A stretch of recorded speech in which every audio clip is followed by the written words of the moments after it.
and always will be indispensable. And we will never choose between either side of the Atlantic.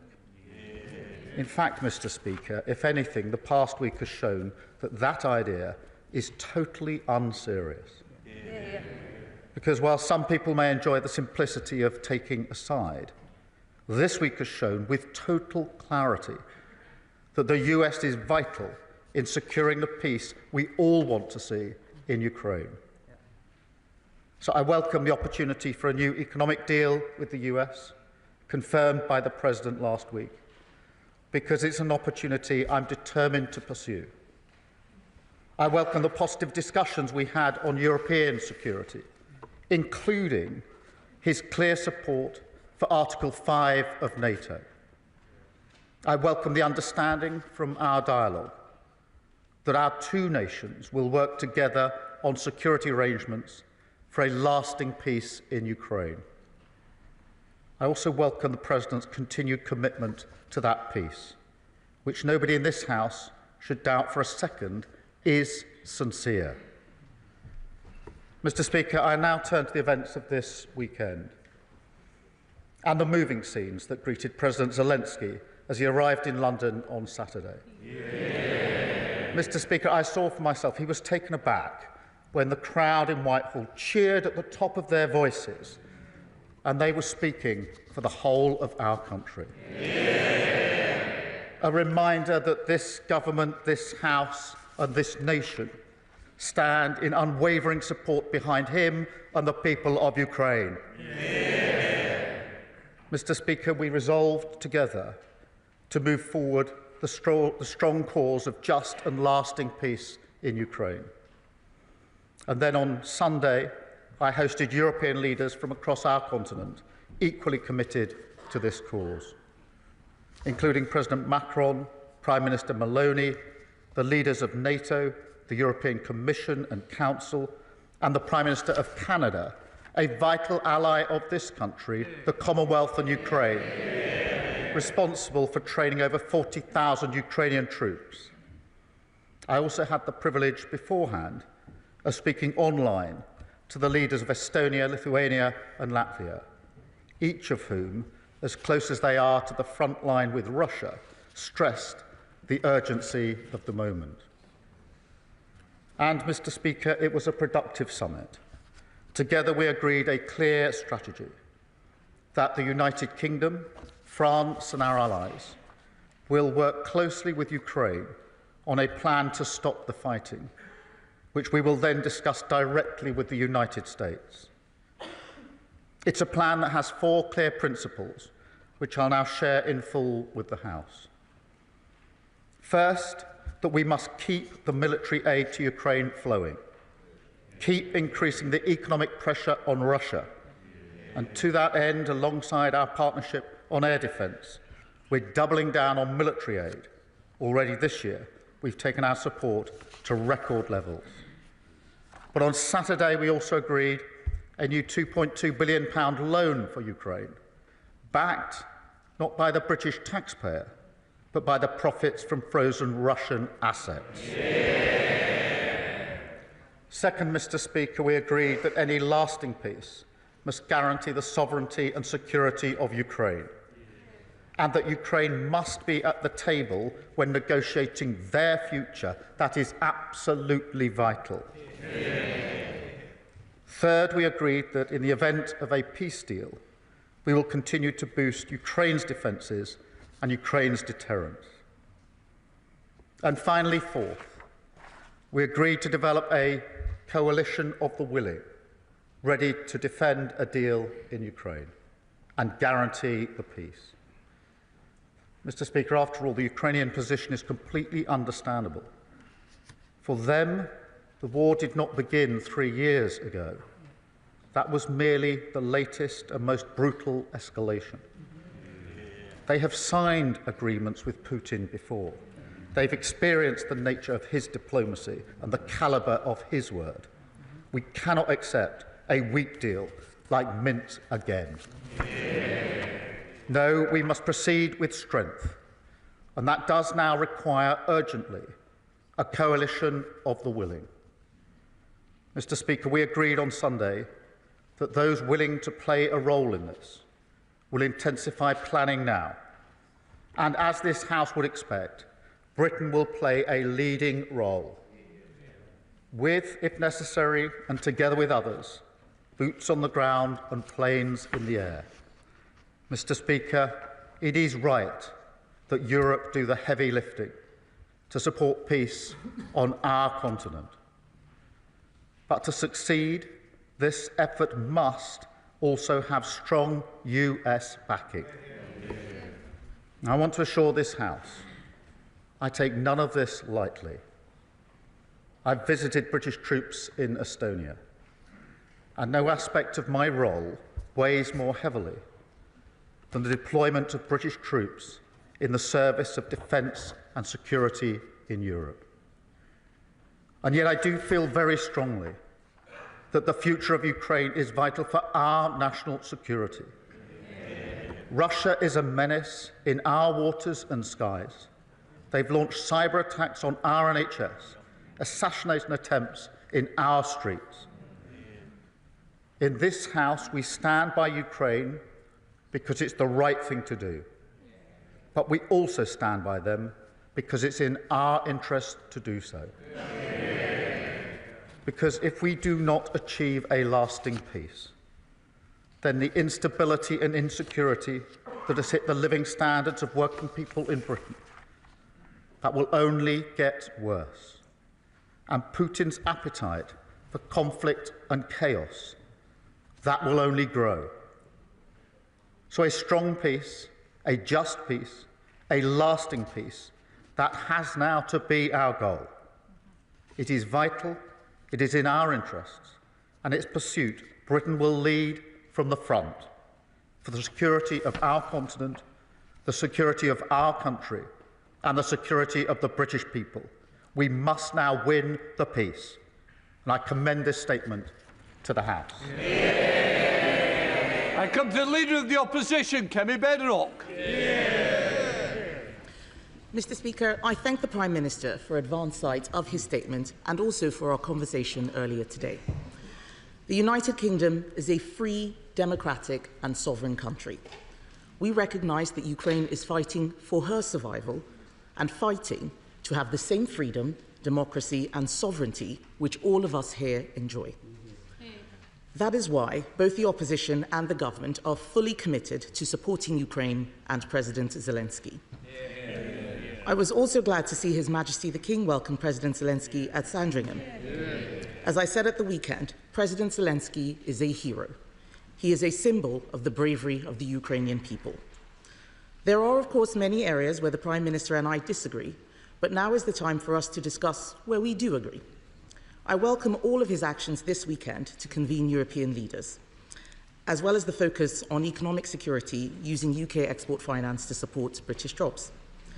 As the Prime Minister knows, we welcomed the uplift in defence spending to 2.5% of GDP by 2027. We also support the use of foreign aid to achieve this. We welcome a commitment to reach 3% in the years ahead, and we will support him in taking difficult spending decisions, including on welfare. And we will return to the details of how the government will fund this in the near future. But for now, it is right that the Prime Minister is working with allies in Europe and with the United States to bring peace to Ukraine and not a surrender to Russia. As part of this, the Prime Minister has suggested that British troops could be deployed in Ukraine. There are obviously a range of possible options for what such a deployment could look like, and we are keen to work with the government, but we will need details of any such plan. This will be a difficult but significant step. I know many in Parliament and across our country will be interested in what this entails, and I ask him to work with us so there can be effective scrutiny. I also welcome the coalition of the willing to support Ukraine and agree that Europe must do the heavy lifting. So can I ask the Prime Minister to update us on what European and other allies are willing to offer towards this coalition? Can I welcome the use of the proceeds from frozen Russian assets to support Ukraine? And ask the Prime Minister if he has plans to go further and use the frozen assets themselves. Can I ask him for an update on the government's sanctions on Russian-linked individuals and for confirmation that such sanctions would not be lifted in the event of a ceasefire. Can I ask the Prime Minister to update us on the steps he and other allies are taking to ensure that Ukraine is at the negotiating table for any peace plan, and what he thinks can be done to heal the rift with Washington? As the Prime Minister referenced in his speech, the Minsk agreements of 2015 failed to stop Russian aggression and ultimately did not return Ukraine's territorial integrity. His second principle is that any lasting peace guarantees the sovereignty of Ukraine.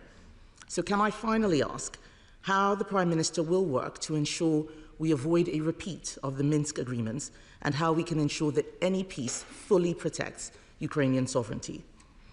At times like these, it is so important that we stand together to defend shared values and the fundamental, basic principle that aggressors should not win. The Prime Minister will have our support to do that and to ensure that we continue to uphold those values all of us in this Parliament hold dear. Prime Minister. Can I thank her for her message in our discussion this morning?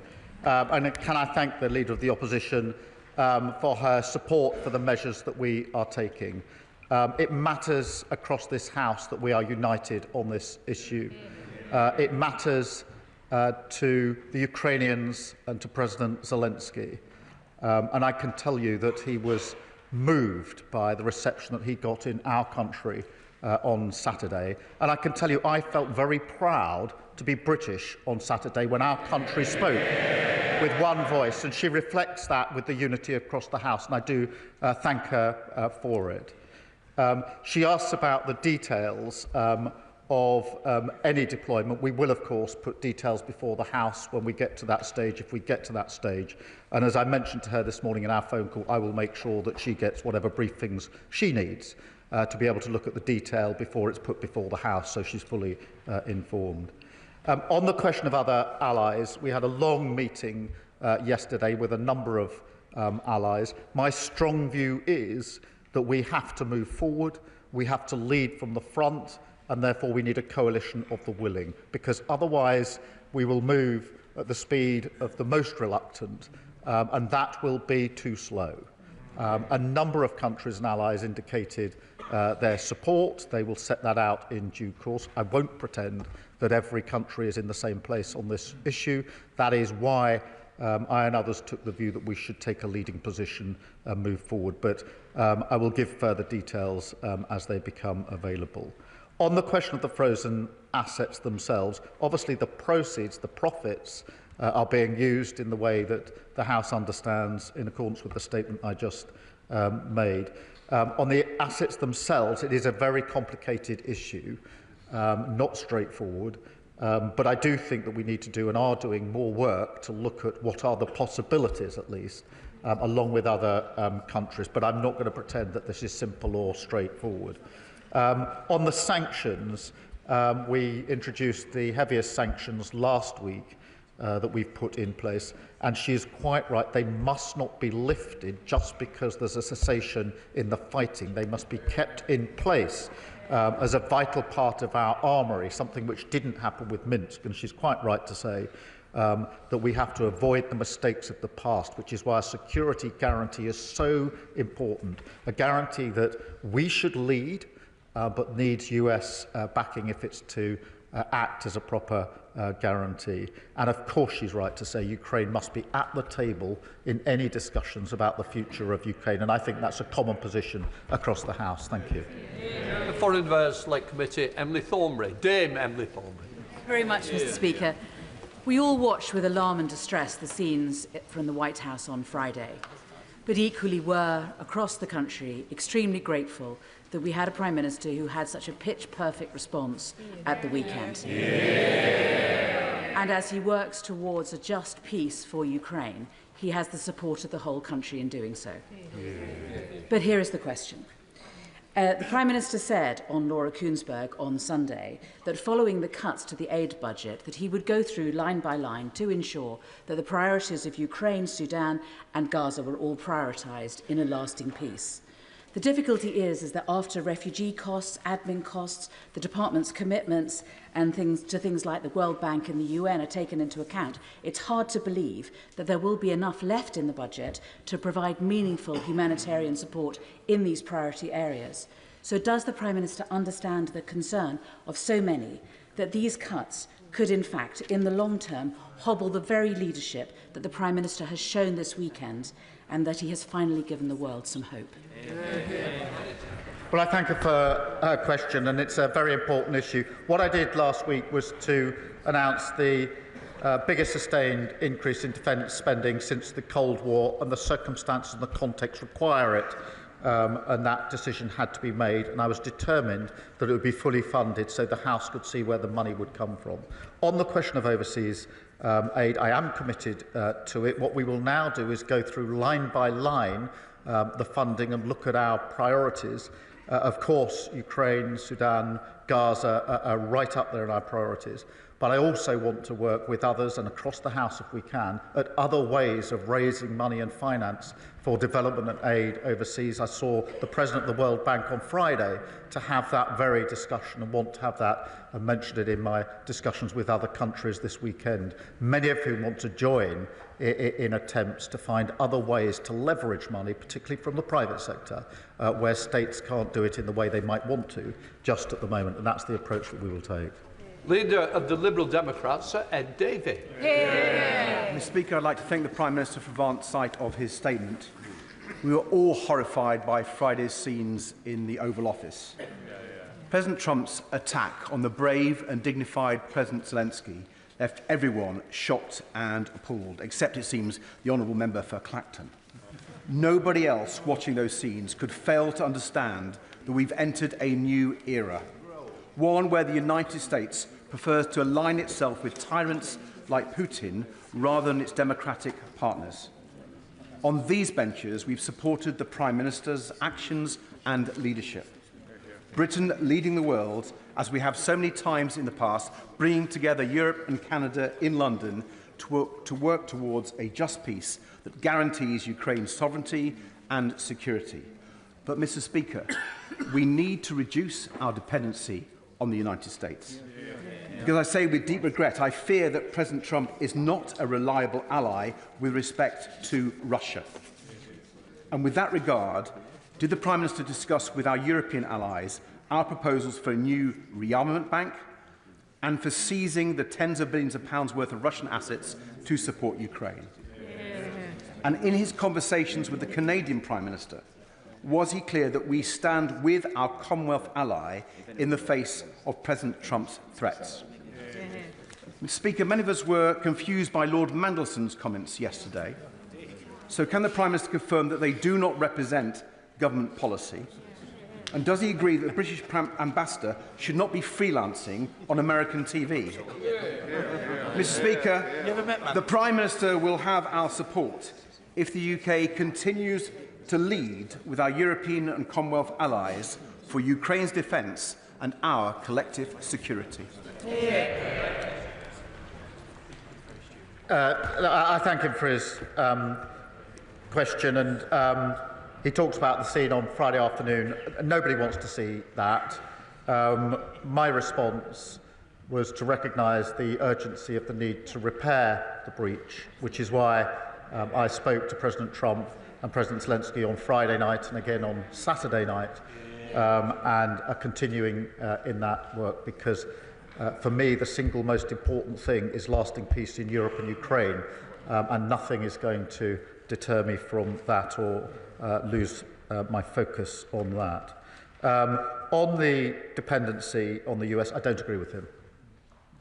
The US and the UK have the closest of relationships. Our defence, our security, our intelligence are completely intertwined. No two countries are as close as our two countries, and it'd be a huge mistake at a time like this to suggest that any weakening of that link is the way forward for security and defence in Europe. On the question of a rearmament bank, yes, I do think we should continue discussions with others as to what the possibilities could be, and that formed some of the discussion yesterday with our allies. Again, on assets, he knows the situation is complicated, but there are ongoing discussions. I spoke at length with the Canadian Prime Minister yesterday because we had a bilateral meeting as well as the meeting with other colleagues in which I was able to assure him of our strong support for Canada, a close ally of ours, a strong supporter of Ukraine, and Canada have led the way on the training that's been so vital to Ukraine. So they were very welcome at the table yesterday. In relation to the Ambassador's comments, look, the plan is clear. We're working particularly with the French. I've had extensive conversations with President Macron over the last week, intensively over the weekend, talking to Ukraine as well. Those are going on at the moment, and the intention is to then have discussions with the United States in relation to that plan. So as soon as the details are available, I'll share them with the House, but they are still being worked on at the moment. There's no guarantee of success, but I'm not going to let up until we have done everything we can to ensure peace in Europe and peace for Ukraine. Chair of the Defence-led Committee, Tamarji Singh Desi. Thank you very much, Mr. Speaker. I welcome the Prime Minister's statement and the warmth of his welcome and hugs for President Zelensky and his show of leadership on defence and security matters in our continent as he hosted his Sunday summit of leaders in London. Can the Prime Minister, my right honourable friend, assure the House that in our pursuit for a just, lasting peace, that he will do his level best to convince President Trump to provide security guarantees for Ukraine, and that he will convince those NATO allies not spending 2% on defence to step up to the plate and do much more? Well, on both fronts. Firstly, yes, of course, I'm talking to President Trump about security guarantees. That formed a large part of our discussion on Thursday and our subsequent discussions. I think it is right that Europe does the forward-leaning on this, that we have to do more on security guarantees, but it does need a US backing to those guarantees, and that is the very discussion that I'm having. On the question of spending, I think that across Europe, in this era, we now have to step up on capability, coordination and on spending, and that did form part of our discussions yesterday. James Cleverly. Thank you, Mr. Speaker. I find myself in the strange and rather uncomfortable position of very much agreeing with the Prime Minister on everything he has said today. And whilst I often take great delight in criticism of the government, I think this weekend he has not really put a foot wrong. But he does need to go further. The small increase in defence spending that he announced was welcome, but fundamentally we do need a gear shift on this. I would echo the points made by my right honourable friend, the Leader of the Opposition, that when, and it will be when not if, he has to make some really difficult decisions about balancing defence spending against domestic expenditure, that we will not try and play politics, that we will support him, because we need to send a message now to our friends in Ukraine and to potential aggressors around the world that we take our defence, the defence of our values and the defence of our friends seriously. Well, I thank him for the unity across the House, and he's absolutely right. It sends a message to those who want to challenge our values when they see this House united on either Ukraine or on defence spending. And we have to face this era with confidence and with unity across this House wherever we can. I'd invite him. It's been good to have him agreeing with me. We should do this more often. Alex Sobel. Thank you, Mr. Speaker. I'd first of all like to thank the Prime Minister for the leadership he showed pulling together all our allies yesterday in London and acknowledging the bravery and sacrifice of the people of Ukraine. I was in Ukraine last week. I met with the Mayor of Kharkiv, a frontline city of 2 million people undergoing daily attacks and blackouts from Russian forces. He told me that they had a power project that had been cancelled at short notice, funded by USAID, generating 11.2 megawatts, which would shore up their energy pipeline.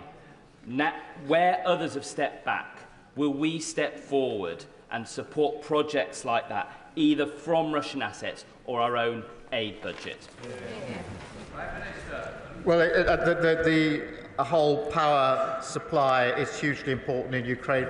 Let's face it, power and energy has been weaponised by Putin. That is why he's attacking the power supplies to communities across Ukraine. And of course, we will work with them to ensure they have the security and the power supplies that they need as we go forward.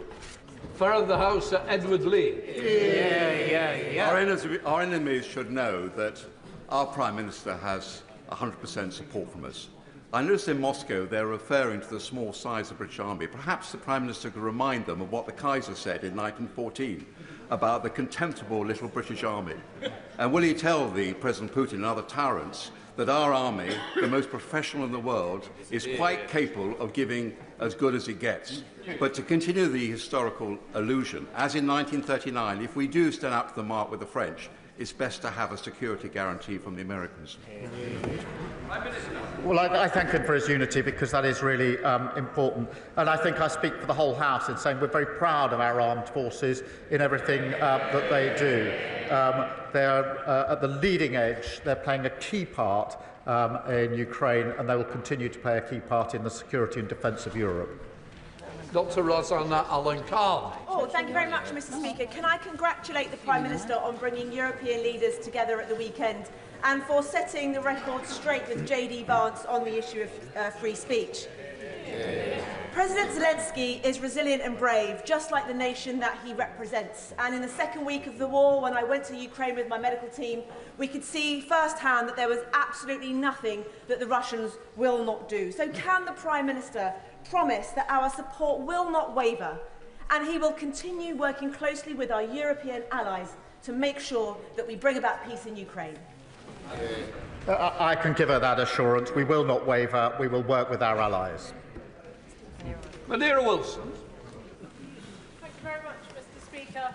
I welcome the Prime Minister's statement and his unequivocal support of the United Kingdom for President Zelensky and Ukraine.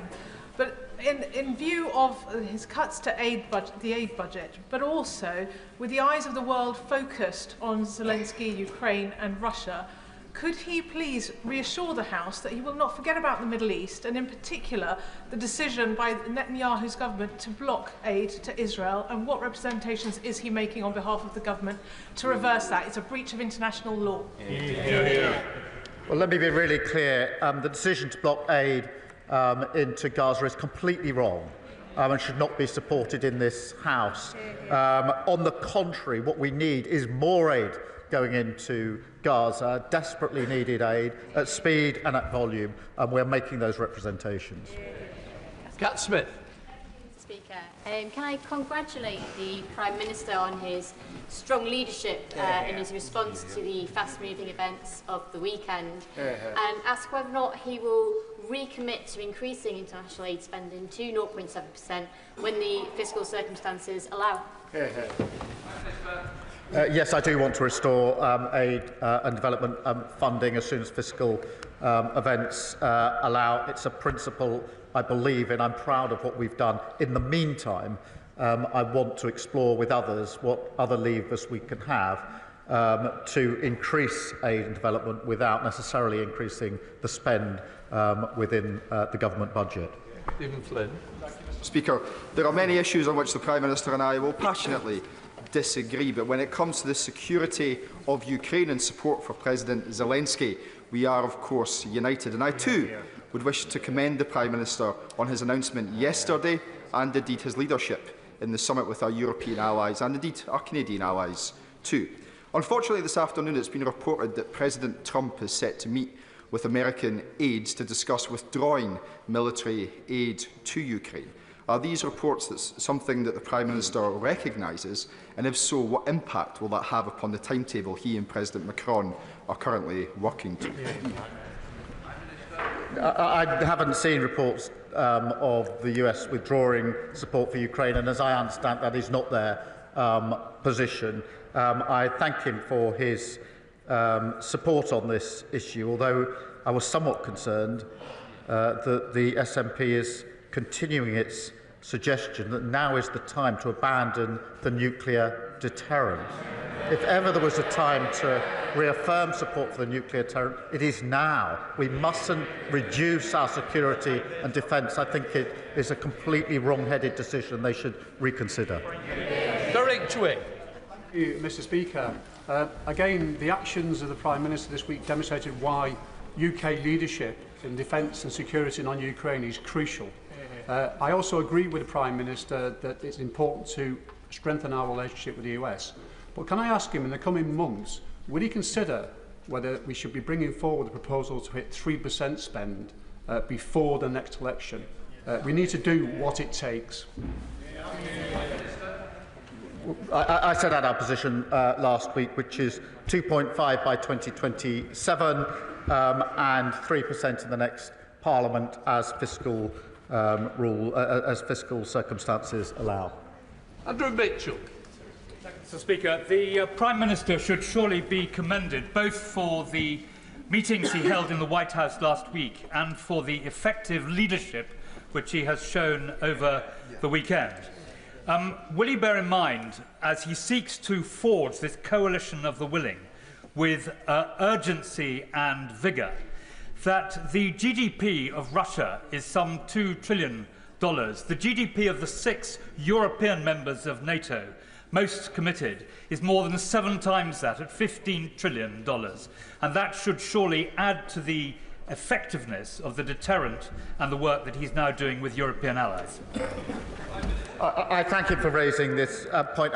And we mustn't lose sight of the fact that the Russian economy is being damaged by the measures that we are collectively taking, particularly on sanctions. And we should have self-confidence in the ability of Europe to pull together, whether that's on military issues, whether that's on finance issues, for the collective security and defence of Europe. And that is why I think it's time, we've said it many times, that Europe needs to step up. Now is the time to step up. Now is the time to lead. And that's why I was pleased that we moved things on a little bit in the last few days in that regard.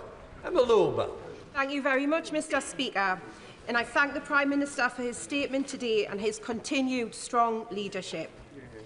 In contributing troops, drones and other munitions, Russia's allies remain active participants in Russia's illegal war in Ukraine. Can the Prime Minister please assure the House that alongside our allies, Russia's strategic partners are being closely monitored during ongoing peace efforts? She's absolutely right, and we continue to do that. We need to bear down on Russia and all of those that support Russia in this illegal war. Helen Maguire. Thank you, Mr. Speaker. We welcome the increase in defence spending, but when I served there was over 100,000 troops, and today there's just over 74,000. It's essential that we reverse the Conservatives' irresponsible 10,000 troop cuts. Will the Prime Minister commit to reversing this devastating cut so that the UK can credibly support collective European security in the absence of US support? Firstly, we're going through a strategic review of our capability, gauging against our challenge, and obviously I'll put the results of that before the House in due course.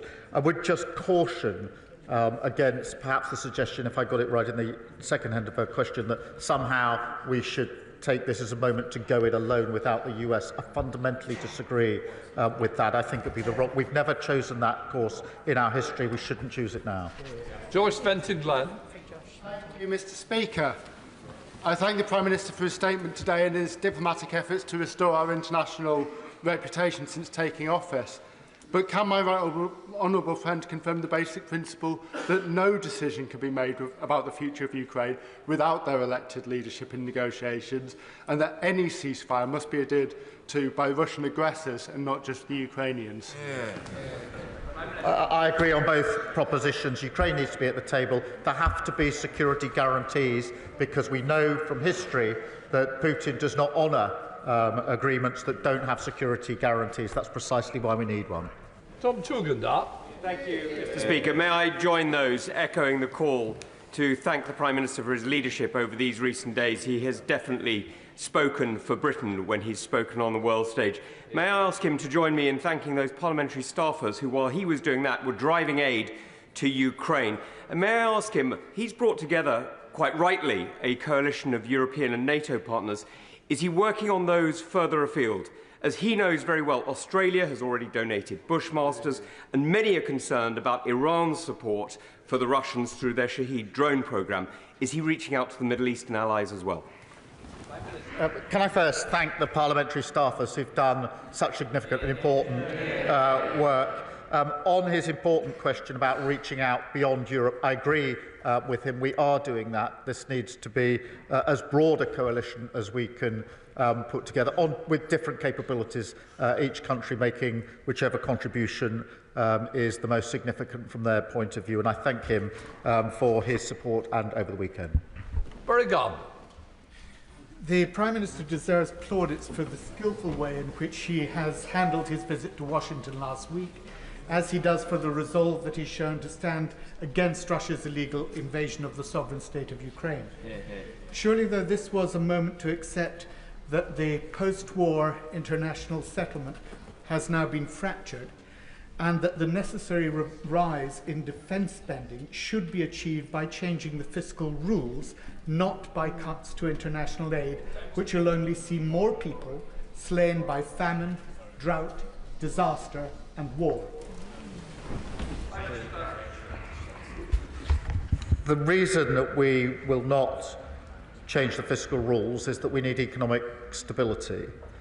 We experienced economic instability only a few years ago under Liz Truss. The loss to our aid budget and all budgets would be far more profound if we go back to instability, and I'm not prepared to do it. Nigel Farage. Thank you. It may be a great irony that a Remainer Prime Minister used Brexit freedoms as effectively as he did yesterday. Indeed, as Number 10 briefed, we are now in a unique position compared to the rest of Europe, and yesterday was a triumph. I also applaud him making such positive words about President Trump and our relationship with America, even if nobody behind him agrees. But here's the key. President Zelensky has now accepted that he's going to sign the minerals agreement with America. And America's going to put in $100 billion or whatever it is, and thousands of Americans will be in Ukraine. Is that of itself enough of a security guarantee? No. Or does it mean that we need to send British troops? And if we do, given the size of our army, how many? The mineral deal is not enough on its own. But can I just remind him, Russia is the aggressor. Zelensky is a war leader whose country has been invaded. And we should all be supporting him and not fawning over Putin. Joanna Baxter. Thank you, Mr. Speaker. I welcome the Prime Minister's statement, and can I congratulate him on the excellent leadership he's shown on the international stage. Does my right honourable friend agree with me that for any lasting peace to be achieved in Ukraine, Russia must return the 19,546 children that they have stolen from Ukraine? Well, I thank her for raising this issue because this is absolutely crucial. It's a moral outrage that these children have been taken, and of course we must ensure their safe return, and that has to be part of any discussion, but she's quite right to raise it. We should do so more often. Sir Roger Gale. Mr. Speaker, the Leader of the Opposition has quite rightly and properly shown her support for the Prime Minister's position, and I hope that he'll take comfort from the fact that he has the support of at least these backbenches as well. Mr. Speaker, those of us who have had, in my case, through the Council of Europe, dealings with the Russians, know only too well that this administration, Putin's administration, cannot be trusted. And that security guarantees, therefore, are absolutely vital if we are to succeed in a peace agreement and not a surrender. A surrender would lead to the inevitable further extent of activities in Georgia and Moldova, and then possibly in the Baltic states as well. Is that not right? I agree with him completely. We know Putin's ambitions. We know that he's not a man to keep his word. We absolutely have to guard against those risks, which is why security guarantees have to go in relation to any deal that must be done. And we must be vigilant on all fronts in relation to Putin, because, as we know from our history, instability in Europe inevitably washes up on our shores. This is about our national security just as much as it's about the sovereignty of Ukraine. Oliver Ryle. Thank you, Mr. Speaker. Can I praise in the strongest possible terms the Prime Minister's strong and pitch-perfect leadership, particularly when it's come to the defence budget increase, and his statesmanship through this difficult time. He's spoken for the nation and indeed been the leader of the free world this past few days. While this negotiation is ongoing and Ukraine is still being bombarded, will he make sure that our partnership with Ukraine goes deeper, that they still get the drones, the planes, the arms that they need to make sure they can stay at the table while he's making his deal? He makes a very good point, which is peace through strength. It is vitally important that Ukraine's put in the strongest possible position to fight on if necessary. There may not be a deal, or to be in the strongest position to negotiate if there are negotiations. On both fronts, we mustn't let up. On the contrary, we should double down and provide more support. Sammy Wilson. Speaker, and on behalf of my party, I also congratulate the Prime Minister on the work that he has done this week, both in America and here in the United Kingdom. He has made a commitment to putting support to Ukraine for defend any peace agreement. But given the state of our armed forces and the overstretched nature of those forces, how sure is he that he can deliver on that commitment? And does he not agree that there needs to be a continued role for America in the defence of democracy against terrorising tyrants? Well, I thank you for his question and for his support. I do have confidence that we have the necessary capability. I don't take these considerations lightly. He's absolutely right that we should do this in conjunction with the US, working in the way that we have for many decades now, that has ensured peace here and in Europe. We should continue to work in that way. Muraz, Mr. Speaker. I'd like to thank the Prime Minister's careful and considerate leadership this weekend. Does he agree with me that Putin will feast on Western division, and the only people smiling on Saturday were people in Moscow, Tehran and Tbilisi, and that at this delicate moment it is vitally important that every corner of this House continues to show the united front that the country expects and the House has shown over the last 3 years? I agree with him. Putin does feast on division, and when I was leader of the opposition, amongst the reasons I supported the then government was because Putin would have been the only winner if there was division in this House, and that's why I commend the leader of the opposition, the party opposite, for continuing that unity, because it demonstrates to Putin that we're a united House on this issue. Sir Bernard. Thank you, Mr. Speaker. Can I just point out that President J.D. Vance seems to be in favour of free speech, but not free nations. And isn't don't we also have to point out what others are saying is there is no history of Vladimir Putin proving a trustworthy treaty maker, and that there can be no security, there is no path to a peace in Ukraine that is secure without the engagement of the Americans, the failure of their support risking a wider war in Europe that would inevitably draw them in. Can we quietly and diplomatically keep making those points to the White House so that we have a chance of peace in our continent? Well, he's quite right. The history is that Putin is untrustworthy. That is why the Ukrainians are so concerned that there should be a security guarantee in relation to any deal. They've been here before. They've seen the credibility of his word. They know he's untrustworthy. That is why they're so concerned. We share their concern. We're working with them. He's quite right that we need the US to be working alongside us and with us in the way we have done for decades to ensure the security and defence of Europe. And I will continue to ensure I can do everything I can to ensure that that arrangement that has proved so successful, the alliance that is NATO, the most successful, important alliance we've ever had, continues and goes from strength to strength. Calvin Bailey. Thank you, Mr. Speaker. The Prime Minister has our gratitude for steering a very difficult path over recent days, and I welcome his statement earlier.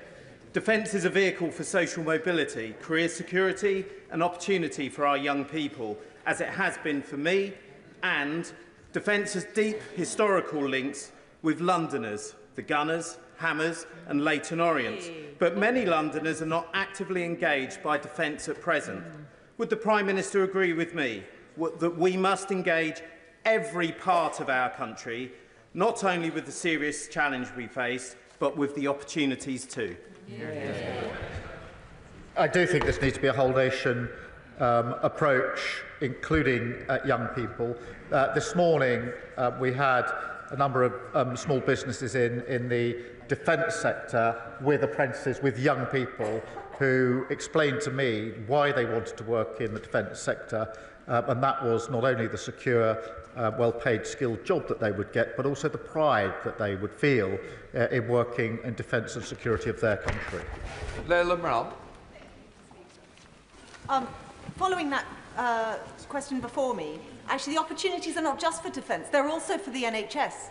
I went in January, in the week of Trump's inauguration, cross-party to visit Ukraine so that we could offer our support. And while there, I had the privilege of meeting veterans, many of whom had lost limbs, had world-leading prosthetics. And the fact is the Ukrainians are now world-leading in these matters. So the 100-year partnership exists. What are we doing in the UK so that we can supercharge not just defence but also rehabilitation, which helps us, not just them? Can I thank her for raising this? When I went to Kyiv just the other week, there were many moving aspects, but one was the NHS, or some of our NHS workers, in a burns unit hospital in Kyiv, where I met some that had returned from the front line with the most appalling burns. Very difficult to see and watch and look at, and including civilians who got caught up in blasts. And I, for one, was very proud that we had NHS workers there with the workers, the health workers in Ukraine, working together to do the very best they could for those in that burns unit. And that's a small example of what she speaks of. Richard Bergen. Thank you, Mr. Speaker, and I very much welcome the growing push from numerous countries for a peace deal between Russia and Ukraine, and that must be a just peace. Too many lives have already been lost following Putin's illegal and brutal invasion. But I am alarmed by the issue of deploying British troops on the ground in Ukraine and British military planes in the skies over Ukraine, because there's no getting away from the fact that would risk our country coming to a direct military conflict with a nuclear-armed Russia, and the consequences for millions of people in our country and across Europe of such war and nuclear conflict really don't bear thinking about. So given the enormity of such a decision, will the Prime Minister commit to ensuring a vote in the House of Commons before any such deployment, in keeping with the important principles of our parliamentary democracy? The risk to our country is if we do not fight for the peace. My position on the sustained deployment of our troops is that this House would, of course, want to discuss that and vote on that, but we're nowhere near that stage at the moment. Sir Julian Lewis.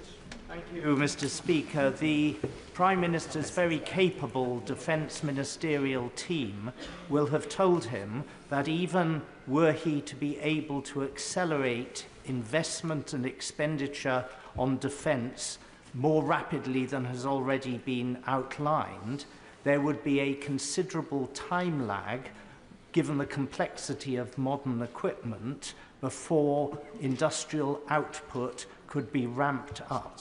So when he talks about, as he did, intensifying planning, will he include the creation of a defence industrial expansion unit in the machinery that is setting up now, so that as resources become available, the output of military equipment can be at the fastest possible rate? I thank him for his question. We already have a unit working on rapid deployment and procurement in relation to Ukraine, and of course that and other aspects need to be ramped up. Rosie White. Speaker, the Prime Minister has shown an unwavering commitment to Ukraine this weekend, and I stand with him in that. Will the Prime Minister reiterate this government's support for Ukraine's sovereignty and our commitment to work with our allies both in the US and Europe so that we are in the best position possible to work towards a lasting peace? Well, I thank her for her question, and I agree with the sentiment. We will work with our allies and with the US towards the security and defence of Europe. Dame Harriet Bowen.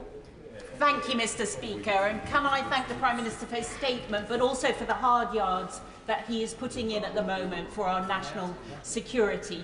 May I suggest another angle that the House would appreciate an update on, and that is last year the Treasury Committee did an inquiry into Russian sanctions. We received evidence that Russian hydrocarbons are still ending up in the UK.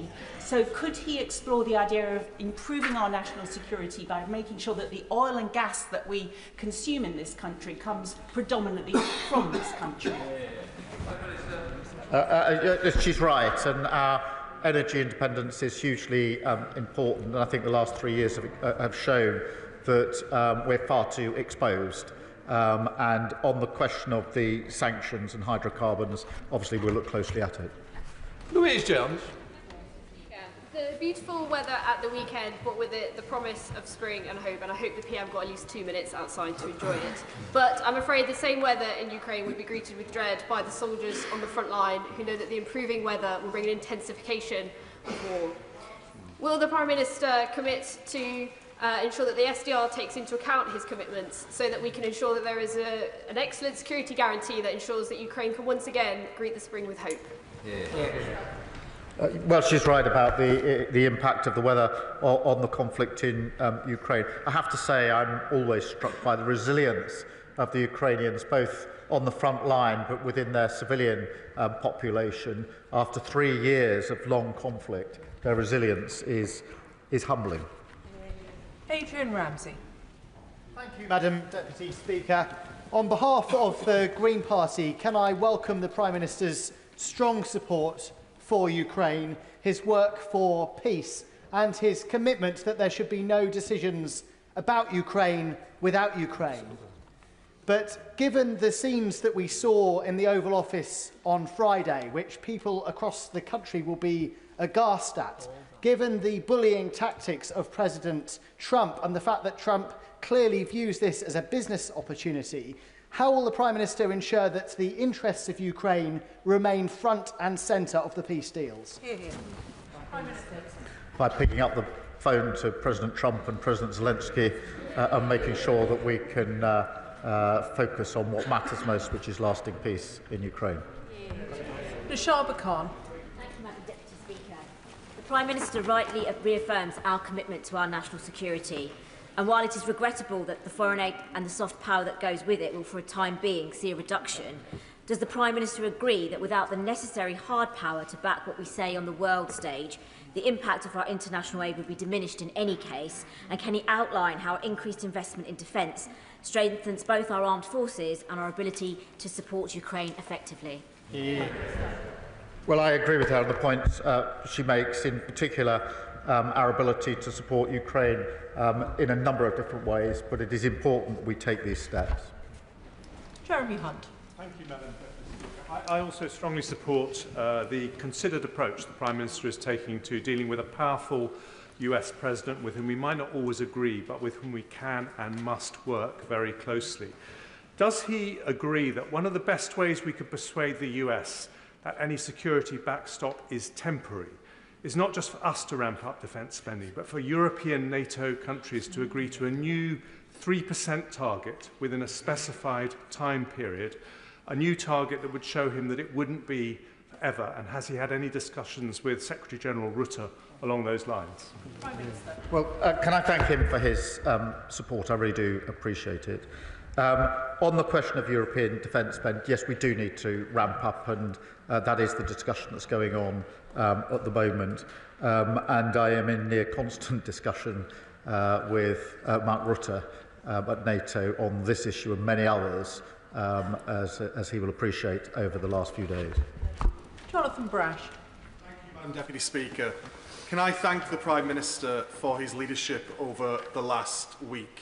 Our Europe is more united thanks to his actions. Our ties with the United States deepened as a result of his actions, and critically, Ukraine is better supported as a result of his actions. Our nation walks taller this week thanks to what the Prime Minister has done in the last week. Does he agree with me that as part of our ramping up of defence spending, we have to look at defence procurement so that if our brave men and women do find themselves on the ground in Ukraine, they have the equipment and the support they need to do their job? We do have to ramp up and improve our procurement because we have to ensure that as we increase defence spending, we get absolute value for money and we get the best capability for the money that we are spending, and that means being much, much clearer and tighter on our procurement. Alistair Carmichael. Thank you, Madam Deputy Speaker. 3 years ago, the sale of Chelsea Football Club realised £2.5 billion, which was to be used for the benefit of Ukraine. But today, that money remains frozen. And as Lyra Nightingale of Redress was saying this morning, there is a total lack of transparency about who has it and when it is going to be released. So can the Prime Minister tell the House when that money will be released for the purpose that it was intended, the people of Ukraine? Well, the whole issue of assets and frozen assets is something that is on the one hand complicated, but I agree with the sentiment across the House that it's time to look at what options might be available. I don't think we should do that on our own. I think that needs to be done in conjunction with other countries, but it is fiendishly complicated, which is why it hasn't been done so far. Gordon McKee. Thank you.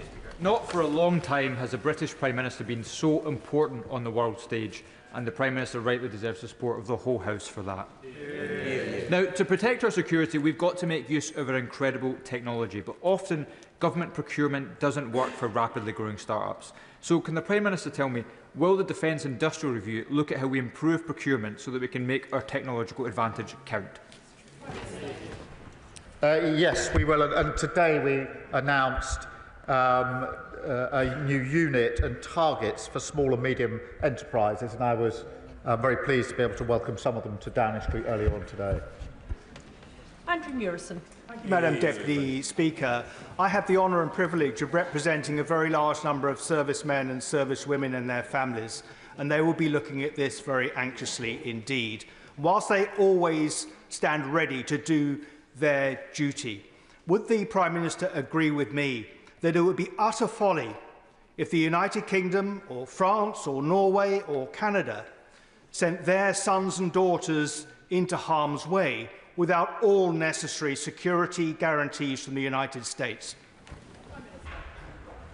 I do agree with him, and that's why I'm working so hard on security guarantees that are worthy of the name.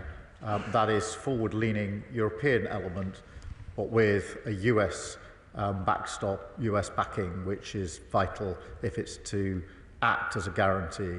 And of course, that's uppermost in my mind. Gregor Poynton.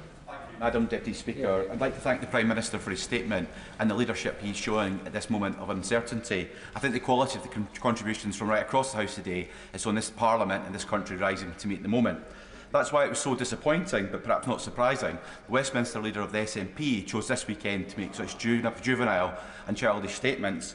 Does he agree with me that the SNP's leader's juvenile post on social media, or his party's fundamentally unserious approach to our nuclear defence and deterrent, shows that SNP cannot be trusted on the serious matter of the nation's defence? Look, I mean, different people will respond in different ways. Some will take to the keyboard as warriors, I picked up the phone to world leaders to try and resolve the situation. Liz Saville-Roberts. And working together with our European partners is essential for security, stability and peace. Plaid Cymru commends diplomatic initiatives over the weekend. Boosting defence spending shouldn't be at the expense of international aid or public services starved of resources. The Prime Minister talked of Tory fiscal failures, but protecting peace now calls for a bolder vision. Under what circumstances would he commit to look again at the fiscal rules to ensure that the UK can responsibly invest in defence, humanitarian commitments and public services?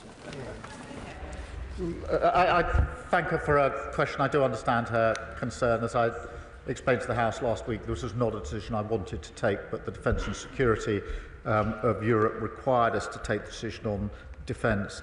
On the fiscal rules, I do think economic stability is vitally important. If we lose that, we will lose far more out of all our budgets. But I would and will work across the House on whatever ways we can to increase development aid, notwithstanding the budgetary constraints, and that's why I spoke to the President of the World Bank on Friday to have that very discussion. I think there's discussions to be had with other countries, with other institutions, and actually innovation and discussion across the House, I think, would be a valuable part of that exercise, because the principle behind her question is the right one, which is that we must support international development and aid. Tulip Siddiq.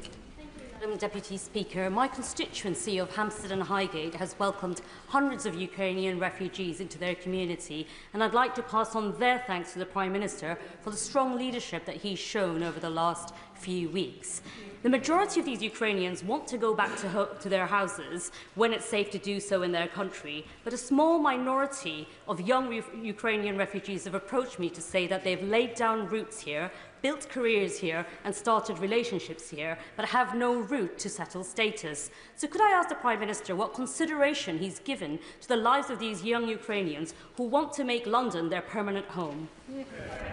Well, firstly, can I, as my neighbour MP, I remember together we saw some of the first Ukrainian refugees to arrive into, I think, her constituency at the very early days. And obviously we need to take this step by step, dealing with the conflict that it is. Many will want to return, some may not, but we're not, unfortunately, at the happy place where those that want to return can return, and that's got to be the first priority. Sir Ian Duncan-Smith. Deputy Speaker, can I obviously, like my right honourable friend and many others, congratulate the Prime Minister on his decision-making over the last few days and keeping his calm when others were losing theirs. Most importantly, I think he followed the simple principle that when the UK and the USA are together, the world is a safer place, and those who cry for it to be split are mad. It's as simple as that. Can I also say to him, when he's talking to the American president, could he possibly just raise as a nudge why Ukraine is important on a wider scale? We know now that as part of the deal with North Korea, the Russians have been handing subsea ballistic missile technology, very advanced, to the North Koreans. That will bring the whole of the United States within the target area for missiles. Reminding him that might say this is important. And finally, I simply say to him on this one point. The coalition of the willing, no matter how big it is or how powerful, cannot succeed if Russia's demand for the complete demilitarization of the Ukrainian forces exists. They must be allowed to stand with their arms in case this breaks down again. On both, I mean, on the North Korean element, this is a significant development, and it expands the threat and the risk, and we all need to see it in those terms. On the question of Ukraine's sovereignty and security of Ukraine has to be at the heart of that, and part of sovereignty is deciding for yourself what your defence capability is, and we mustn't lose sight of that, because security guarantee is not just what the Europeans or the US do, it also Ukraine's ability to defend herself as a sovereign country. She should be able to do so. Bill Esterson. Thank you, Madam Deputy Speaker. The Prime Minister was right to say in his statement that economic security is national security. The same is true of energy security, as we see in the way the Clean Power Plan is set up. So can I encourage my right honourable friend to use the success we have in this country in developing alternative energy technology to support Ukraine in giving it energy and national security, while we do the same here? Energy security in Ukraine is hugely important. It's being attacked every day, and that is why it's so vitally important that we help Ukraine defend its own energy arrangements, but also work to a lasting peace which allows them to prosper and thrive in the way that we all want in Ukraine. Vicky Slade. Mr Speaker, I welcome the Government's commitment to increasing defence spending, but I am troubled by it being done entirely on the back of the Overseas Development Aid budget, and I hope he'll keep an open mind into alternatives. And it was reassuring to see the uplift in the air missiles explicitly being linked to British jobs in Northern Ireland. So what assurance can he give that defence spending on new equipment, be it weapons, kit and tech like drones and IT, will be focused on UK manufacturing and innovation, so boosting British growth? Well, I thank her for her question, and I'm really pleased that the announcement we made over the weekend was for jobs in Belfast. Hugely important, and that's the model we should follow, that as we ramp up defence spending and capability, we should be looking predominantly at that supporting UK jobs, UK economy, and the secure, skilled jobs that go with it should be in our economy, because economic security is important in the UK, just as defence and security is important. Stella Creasy. Thank you, Madam Deputy Speaker. Can I join with those thanking the Prime Minister for setting out how clearly the safety of the world relies on this moment and the future of Ukraine. And Madam Deputy Speaker, I for one am saddened that the member for Clacton is no longer in his place, because he might learn a thing or two, given that his previous advice to Prime Ministers was that President Macron, when he was elected, would loathe us and would be anti-British. How out of depth and out of touch with the British national interest that advice is, given the coalition that the Prime Minister is building and the concern that all of us have to use resources effectively. Could he tell us a little bit more about what conversations he's had with our European allies about how we can reduce the duplication of effort involved in the plans going forward, please? Prime Minister. Well, I thank her for her question. I do think it's important we work with our European allies, whether that's ramping up spending or capability, but the point she makes about coordination is also important. We have to learn the lessons of the last 3 years. Many European allies and others have provided capability to Ukraine, but it hasn't been coordinated enough. And our collective security and defence, to my mind, requires that we coordinate our efforts much more closely as well. Sir John Whittingdale. Thank you, Madam Deputy Speaker. Does the Prime Minister share my concern and sadness that any settlement appears to involve acceptance of the Russian occupation of parts of the sovereign territory of Ukraine? And will he recognise that the Baltic nations will now feel even more exposed? And while I welcome his telephone conversations with the leaders at the weekend, can he give an assurance that they will be at the table for any future discussions of European security? On the question of territory, obviously there's discussions to come, but I take the tenor of what he says. On the Baltic states, I mean, he's right. I was over at the Jeff meeting in Estonia just before Christmas to have discussions with them. I've been to the front line in Estonia twice now, where we've got British troops. They feel very immediately the threat for very obvious reasons. I spoke to them yesterday morning at some length, and I assured them that we need to look at the configuration again when we have meetings of European and other allies to make sure the Baltic states are properly represented, because for them the threat is very, very clear and very, very near. David Burton-Sampson. Thank you, Madam Deputy Speaker, and I thank the Prime Minister for his statement and his outstanding global leadership that he's showing on this issue. I too have returned from Ukraine last week after 5 days, and the one consistent message the Ukrainian people I met gave me, from residents to soldiers to businesses to politicians, was their immense gratitude for the leadership and support that the UK have shown since day one of this illegal war.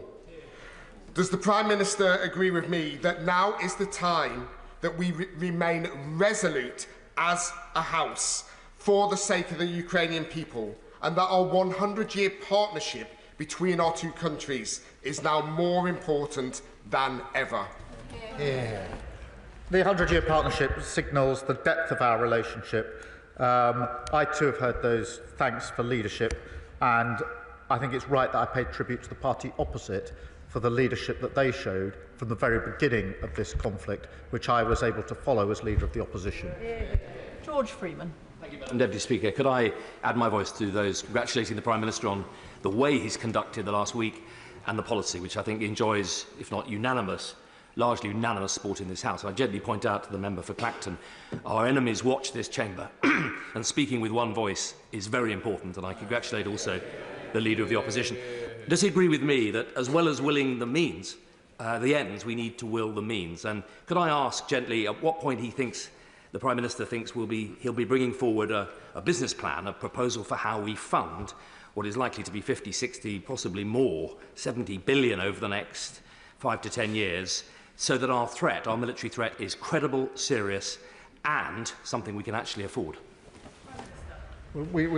As soon as we've got any details around plans, I will bring them to the House with the details so they can be fully discussed, because this needs to be not just a short-term response, but a much longer-term assessment of how we ensure that Europe is kept safe and secure. Jacob Collier.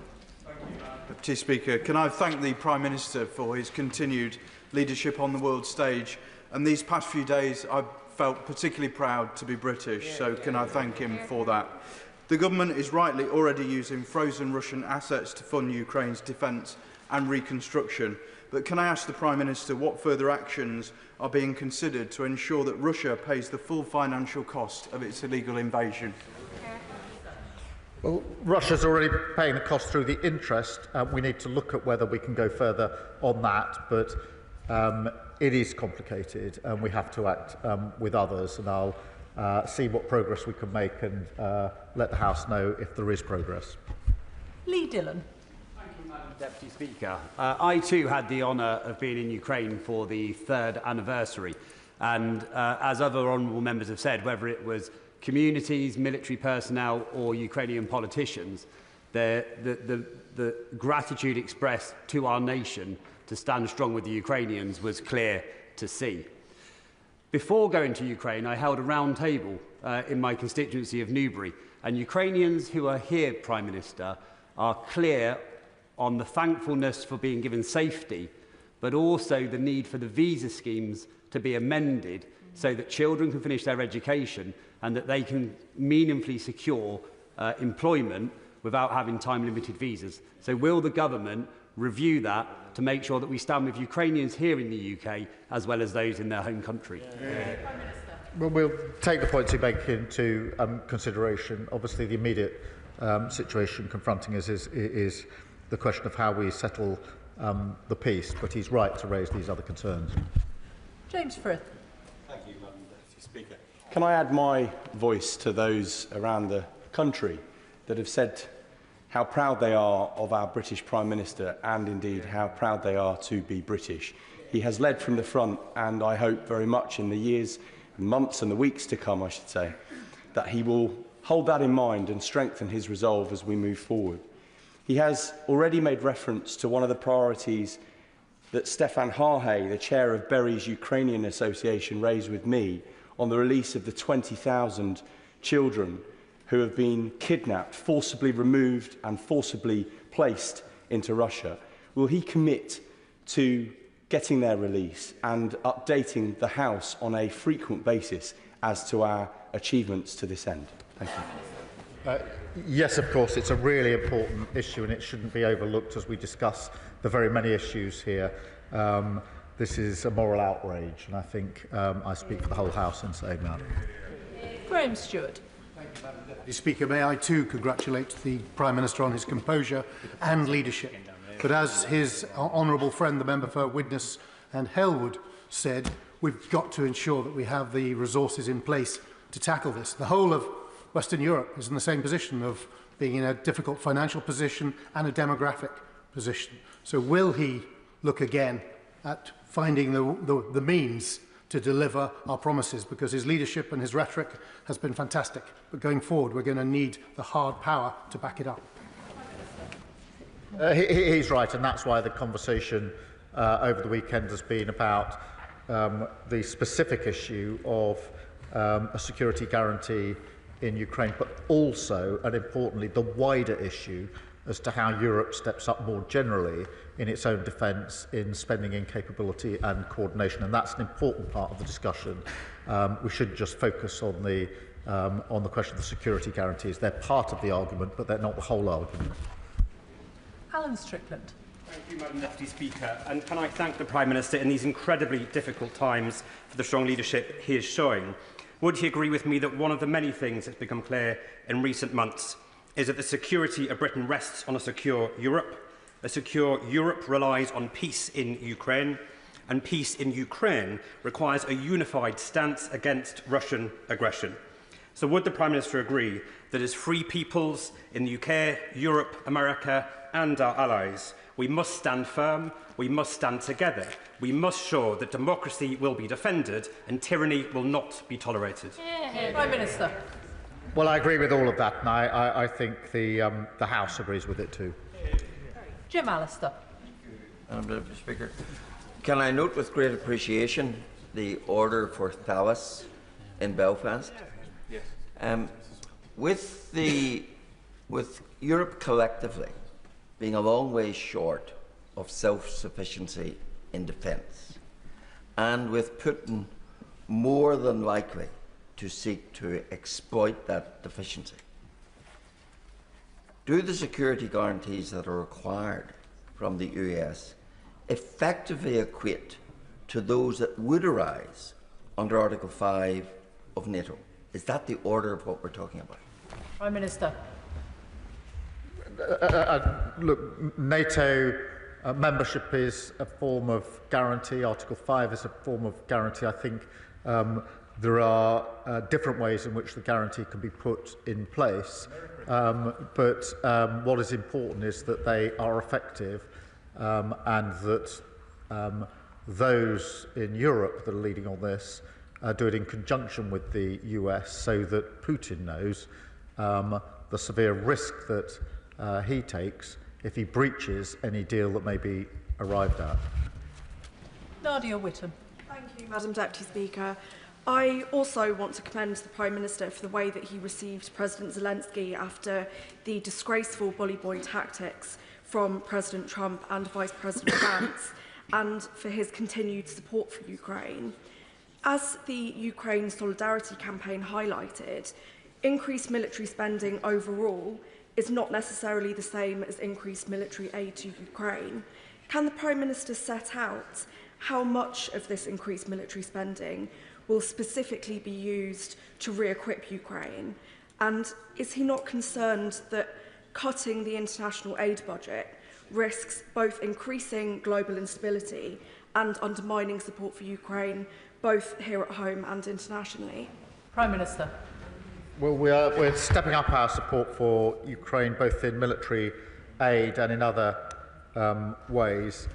In relation to the decision that I had to take last week, the security and safety and defence of Europe has to come first, but I'm absolutely committed to doing what we can to increasing the aid and development that we're able to provide, which is why I'll look at the priorities and work with others on other ways to leverage the support that we might be able to put in place. Sir Alex Shelbrooke. Thank you, Madam Deputy Speaker. May I also congratulate the Prime Minister on the leadership he's shown this weekend. It is in the best traditions of British Prime Ministers dealing with the United States, dealing with Europe. Notably, also, when we were in the EU, we were able to do that. But can I press the Prime Minister on coming up the Hague summit for NATO leaders in June, where when the Honourable Member for Widnes and Halewood and I were at the North Atlantic Council in the February recess, it was made clear that they would bring forward the plans that would be needed to defend Europe. And so can I ask that he uses his leadership, that if we suddenly have to spend more money, he's in a position where he'll keep an open mind on that so he can persuade all the other leaders they also have to do that. Prime Minister. Well, I thank him for that, and one of the principles I've held in mind over recent days in particular is is making sure that what we do is coordinated with NATO, as it must be. We are deployed in different countries, as he knows, already, and that's why I'm in such close contact with the Secretary-General, Mark Rutte, on a near constant basis. Graham Downey. Thank you, Madam Deputy Speaker. And can I thank the Prime Minister for his statement and indeed his stamina in all the meetings over the weekend, not the least for coming to this House for an extra hour and a half and counting this afternoon to keep this House informed. As with other members from across the House, I took part in the trip to Ukraine for the 3rd anniversary last week. Does the Prime Minister agree with me that while the cross-party consensus on Ukraine is welcome, including from the SNP, does he agree with me that the SNP Scottish Government must take action to support businesses in Scotland to make sure that they can benefit from the increase in defence spending and is able to continue to contribute to the security of the United Kingdom and our allies in Ukraine? Prime Minister. Well, I agree with that principle. I do think that the increase in defence spending is a duty, but also an opportunity across the United Kingdom for good, well-paid, skilled jobs in many businesses. Richard Ford. Thank you, Madam Deputy Speaker. It was very welcome to hear the Prime Minister acknowledge the contribution of Canada to Ukraine's self-defence and its status as a vital ally for the UK. Last week, the Prime Minister was asked in the US by the press about President Trump's repeated calls for Canada to become a state within the US. The PM answered that he and Trump didn't address that issue, didn't address Canada. Yet, wasn't this meeting a good opportunity to remind President Trump about sovereignty, independence, including that of Canada? Yes, but it's a serious point. In the time we had available, I was most anxious to discuss the question of security guarantees, and that's why I devoted the vast amount of time I had there. But on the question of Canada, I think we should be absolutely clear. Canada is a vital ally to the United Kingdom, to the Commonwealth, and has played a leading part in relation to Ukraine, not least on the vital training that they have provided. And we should be very proud of what the Canadians have done. Jeevan Sander. Madam Deputy Speaker, I'd like to put on record my thanks indeed. I know the entire House thanks the Prime Minister for the leadership he has shown over the weekend, and in particular as well in his statement today talking about stepping up the pressure, the economic pressure on Russia. Now, as things stand, we know that Russia is circumventing the oil price cap. It's being sold above $60, around $190 billion flowing to Putin from his oil sales last year. And we in this country, in London, are in a unique position to enforce that cap because we know that the insurance that those tankers depend upon is written within London. So can I ask the Prime Minister to assure us that he will strengthen the oil price cap as much as possible, and may I request a meeting with the Minister to discuss how we can strengthen it in more detail? Prime Minister. Well, I thank him for his question. He's right. We do need to take further measures, and that's why we've taken specific sanctions against the shadow fleet and oil producers to tackle this very issue. David Reid. Thank you, Madam Deputy Speaker. And credit where credit is due, and I commend the Prime Minister for the leadership that he's shown over this past week. Many members across this House will understand the range of emotions that are felt before deploying on global operations. So would the Prime Minister please give a message to our brave men and women from across our armed forces that are mentally preparing to deploy to Ukraine?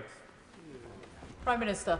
The message would be thank you for everything you do, and we support you in everything that we do. Josh Dean. Thank you, Madam Deputy Speaker. And can I thank the Prime Minister for his leadership on what is the defining moral issue of our time. There is no end of support for the Ukrainian people in Hertford and Stortford, but it has been an incredibly difficult time for those Ukrainian families who have found safety in our community. Will the Prime Minister take this opportunity to directly reassure the Ukrainian community in my constituency of his commitment to work with international allies to end Russia's illegal invasion and bring a just and lasting peace to Ukraine? Minister. Yes, I will, and I know that the Ukrainian communities here in the United Kingdom are extremely anxious, particularly so in the last few days, and speaking myself to some of them, particularly those that have come from areas that are occupied by Russia. They're extremely concerned about the ongoing situation. Lisa Smart. Thank you very much, Madam Deputy Speaker. I very much agree with the Prime Minister's remarks about the steadfast support for Ukraine across the United Kingdom.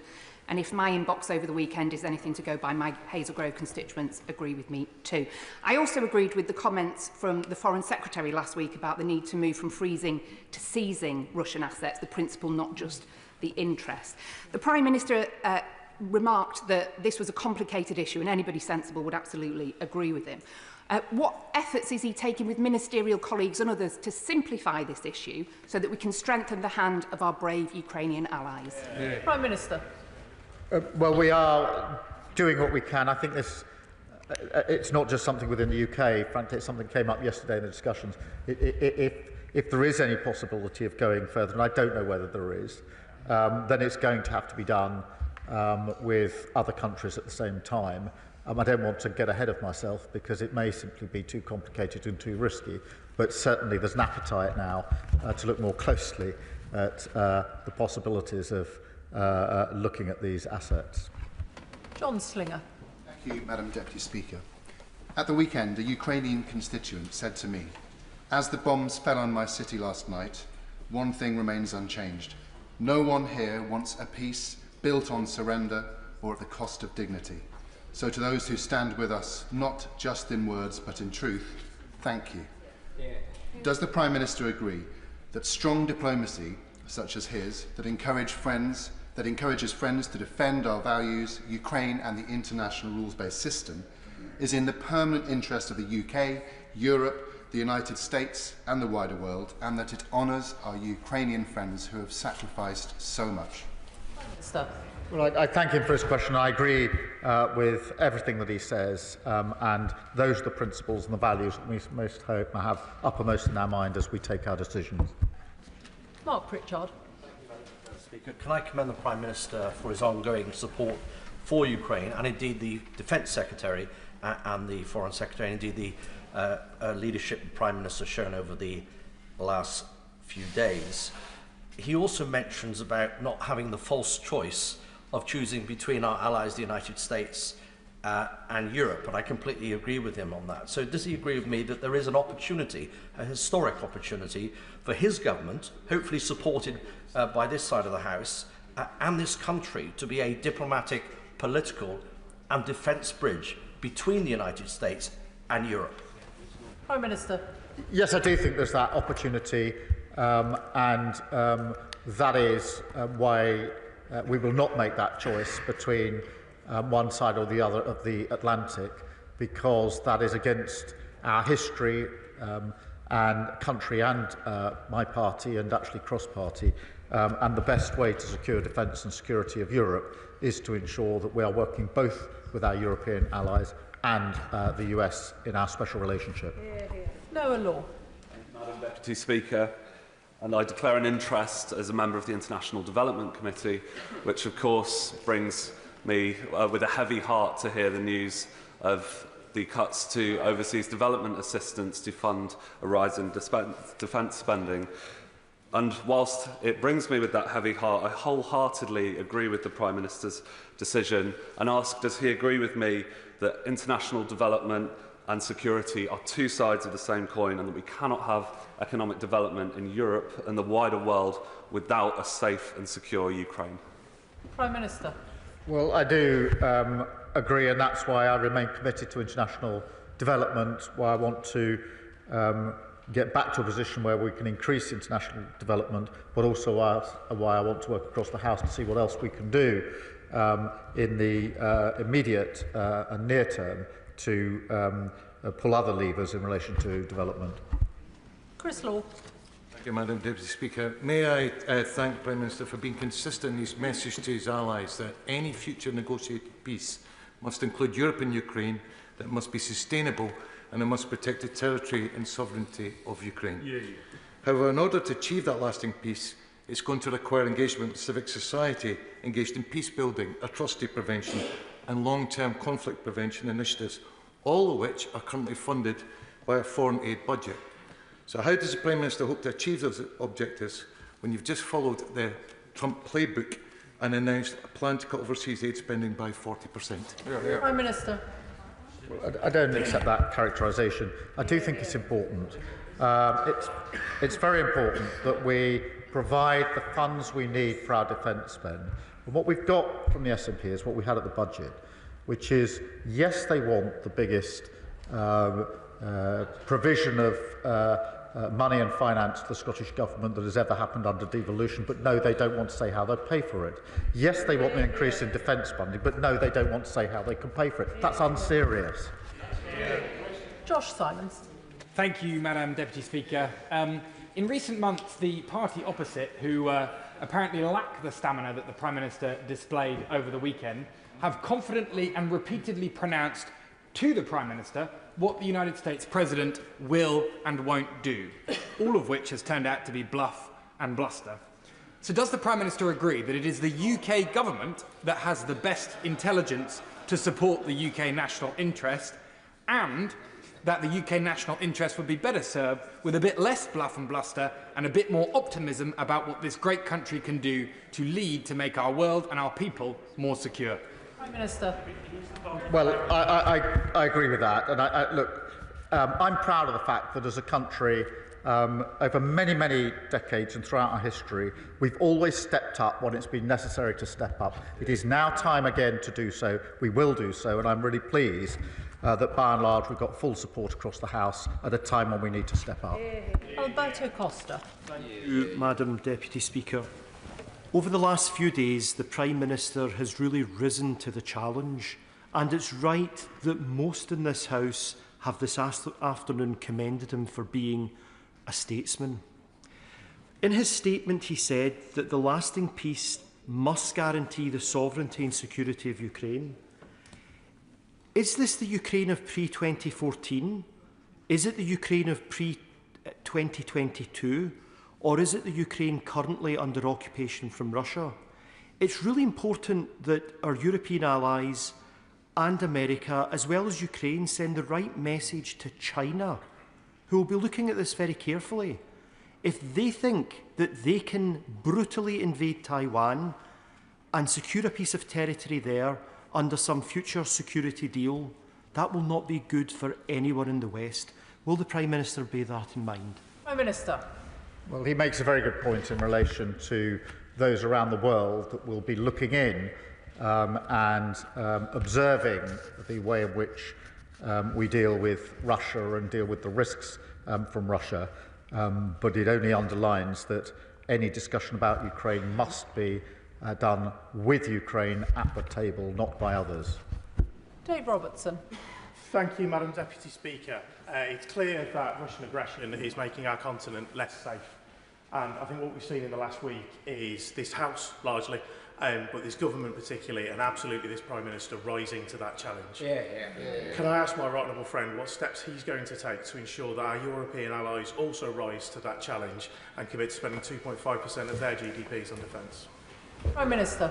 We're working together to do what we can to ensure that all of our colleagues rise to this particular challenge. That is to do with capability, spending and coordination, and that's amongst the things we've been discussing quite intensively over this weekend.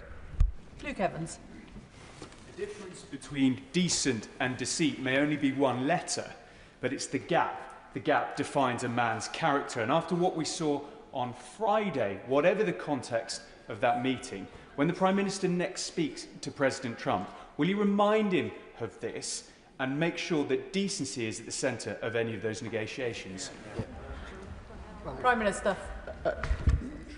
My absolute focus, I mean, look, nobody wanted to see what we saw on Friday. I don't think there's any dissent to that. But it is important that we pragmatically work forward to what matters most, which is lasting peace in Europe. And that is what conditions the approach that I've taken to this throughout the last few days. Andrew Lewin. Thank you, Madam Deputy Speaker. I want to thank the Prime Minister for his leadership, and particularly the difficult but decisive decision to have that immediate increase in defence spending.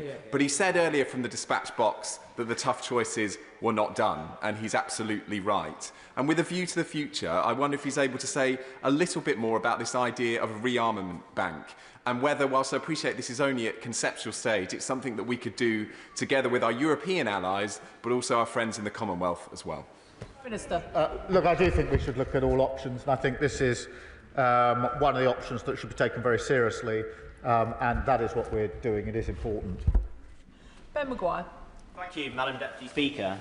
I commend the Prime Minister's efforts to galvanise Europe and make it clear Ukraine's security is Europe's security. Given President Trump's reluctance to support Ukraine, isn't it time the government brings forward emergency legislation to seize Russian assets, which can directly support the defence of Ukraine and its people? Minister. I think he's heard my answer on this. We are looking at what can be done, but it's complicated and it's got to be done if it's to be done with others. James Naish.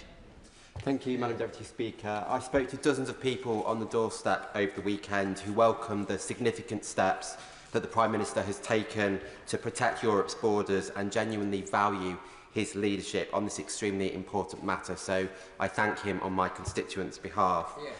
The Prime Minister will be aware that over the past week, Russia has launched over 1,000 attack drones, nearly 1,300 aerial bombs and more than 20 missiles at Ukraine. Population centres continue to be targeted with the aim of killing Ukrainian civilians. Would he agree that strengthening Ukrainian air defences is pivotal, and welcome Lithuania's announcement last week that it will soon hand over RBS-70 short-range air defence systems to Ukraine? Prime Minister. Well, he makes a good point, and we should not lose sight of the fact that whilst we're discussing security guarantees and the like, Russia has been unrelenting in its attack on civilians, ramping it up whilst we talk of how to resolve this issue. And of course, we should do everything we can to assist them with their air defences. Dr. Kieran Mullen. Deputy Speaker, the Prime Minister will know that one of the challenges is American voices that suggest their focus should be on China and not Europe. I think a victory for Russia would also be a victory for China. But at a time when we're asking America to focus on our strategic interests, we should be willing to demonstrate our commitment to theirs. So in that regard, could he reconfirm his commitment to AUKUS and update the House on progress in that regard? Prime Minister. Well, let me recommit to AUKUS and our strong support for AUKUS, and the point he makes is absolutely right, that China is watching very carefully what is happening in Russia, and we should always bear that in mind. Mark Sewards. Thank you, Madam Deputy Speaker. It's clear that through his actions over the last few days, and indeed the questions that have been asked across the House today, that the Prime Minister has restored Britain's place on the world stage. As a patriot, I thank him for that. It's also clear just how hard he's working to ensure that there is a sustainable and lasting peace in Ukraine. Now, I still find myself speaking to individuals, and I believe they are a minority, who question why we are still sending money to Ukraine. Why isn't this money being spent on Britain? Please can the Prime Minister say what he would tell them, why it's in Britain's direct national interest to ensure Ukraine wins this peace from a position of strength?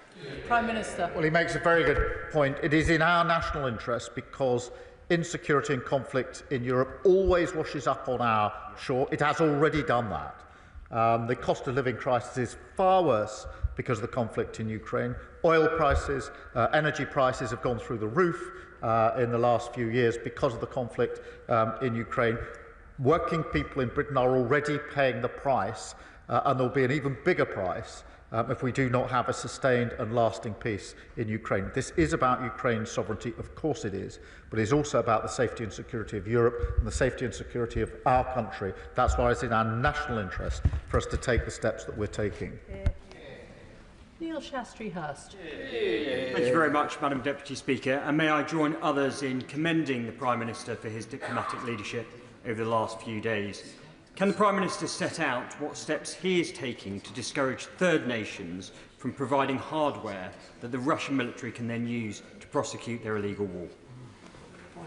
Prime Minister. He makes a very good point, and we're doing everything we can and bearing down on those third parties that are providing support in whatever form to Russia, and will continue to do so. Clive Jones. Thank you, Madam Deputy Speaker. I commend the Prime Minister's efforts in making sure that Europe continues to support the defence of Ukraine. The United States, however, have changed the conversation on Ukraine by appearing to put Russia first. The United States Defence Secretary now claims Russia is not a significant cybersecurity threat to the US anymore. Elon Musk is publicly calling for the US to leave NATO, and the US Vice President is an effective mouthpiece for Vladimir Putin in the Oval Office. Considering all of this, does the Prime Minister think that ourselves and our European and our Commonwealth allies can keep President Trump on board until a fair settlement for all of the people of Ukraine is achieved?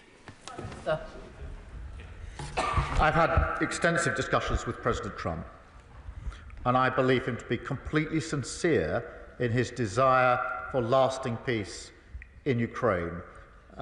He's sincere about that, he's right about that, and that's why we will work with him to do everything we can to bring about that lasting peace.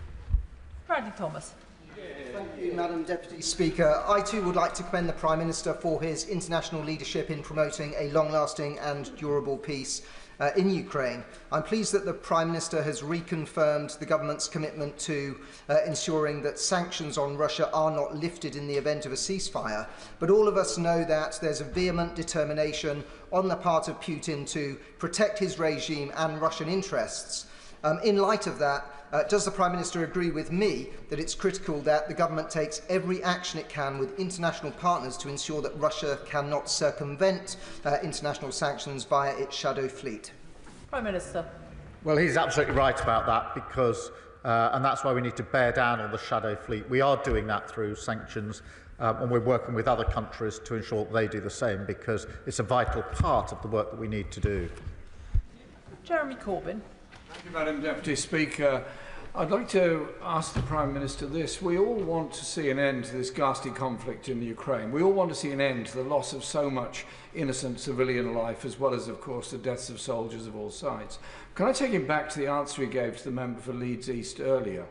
Under what circumstances does he envisage British troops being deployed in Ukraine? In what circumstances does he envisage them taking part in fighting activity against a belligerent? And will he guarantee that any such decision will come to the House before any such decision is taken? Well, I thank him for his question. There's one person that doesn't want lasting peace in Ukraine, and that's Putin. And that we have to hold centrally in mind.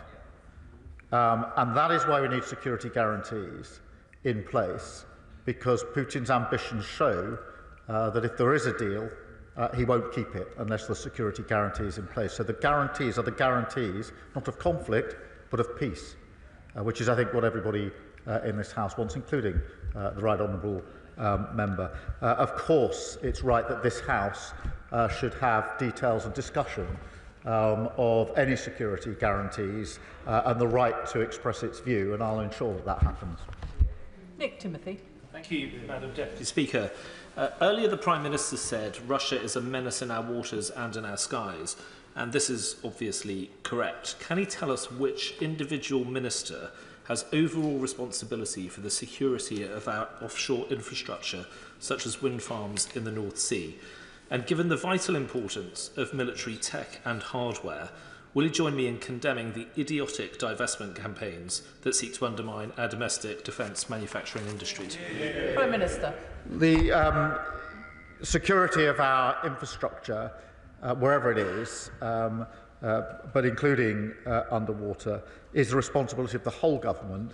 But most of all, it is my responsibility as Prime Minister to ensure the safety and security of our country and the threats to our country. They come in many forms, and I take that responsibility extremely seriously.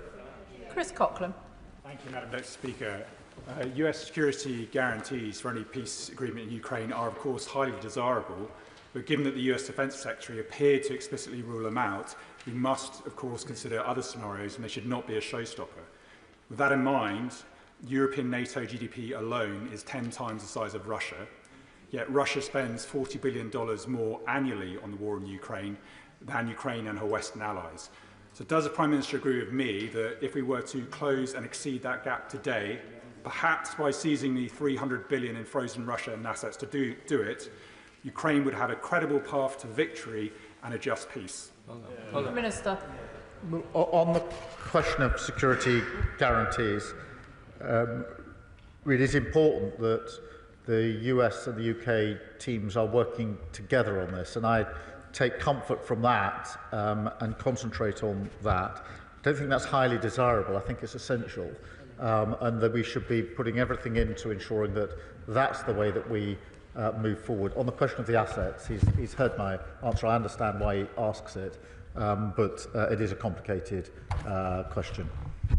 Ben Obsi-Jekti. Thank you, Madam Deputy Speaker. I too thank the Prime Minister for his support to President Zelensky yesterday, following the circus that was his meeting with President Trump and Vice President Vance in the Oval Office. But following the Prime Minister's discussions with President Trump last Thursday, can the Prime Minister provide assurance regarding the ongoing presence in this country of the USAFE at current levels, and give reassurance that the US's £500 million DIO investment in the European Infrastructure Consolidations Project's new Joint Intelligence Analysis Complex RAF Molesworth, also the home of the NATO Intelligence Fusion Centre, will not be put in jeopardy given the change in European posture of the new US administration? Prime Minister.